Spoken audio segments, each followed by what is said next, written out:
देखो आज मानवर राजस्व विपर्यय मंत्री आमको डाकिले आपण मैंने जानते गोटे ब्रोटाल अटाक होता जड़े सीनियर अफिसर रत्नाकर साहू को बीएमसी रे से जड़े ओएस अफिसर आम ओडिशा रेवेन्यू सर्विस ओडिशा राजस्व सेवा संघ से ब्रोटाल अटाक को निंदा करुच्ची एवं कठोर कार्यानुष्ठान दाबी करुच्ची एवं ओएस एसोसिएशन जो निष्पत्ति नहीं ताकू ओआरएस एसोसिएशन समर्थन करुच्ची किंतु माननीय मंत्री अपील थिला जेहेतु बर्तमान रेवेन्यू डिपार्टमेंट अंडर रे बन्या बात्या विपर्यय प्रशमन आसूची आम अधिकारी माने सेतरे सहयोग करंतु एवं रथ यात्रा रे मजिस्ट्रेट ड्यूटी भी आमर ओडिशा रेवेन्यू सर्विस ऑफिसर माने 50 जन कांतर अछंती तेणु आमे मंत्री भावावेग एवं आह्वान को समर्थन जणई ये विपर्यय प्रशमन कार्य एवं जो गुड़िक अत्यंत जरूरी कार्य लोकंकर सेवा पाई लोकंकर सहयोग पाई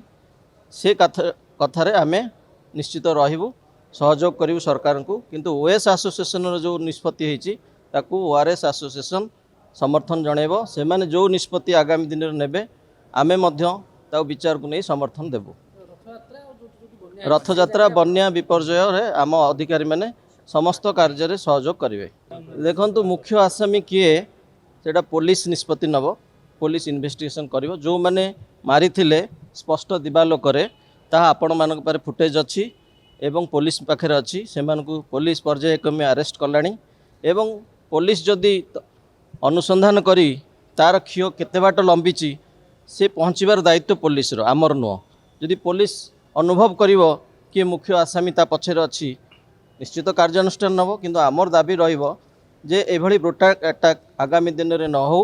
ऑफिसर माने निर्द्वंद्व साहसर सहित लोक सहयोग करंतु सेवा दियंतु।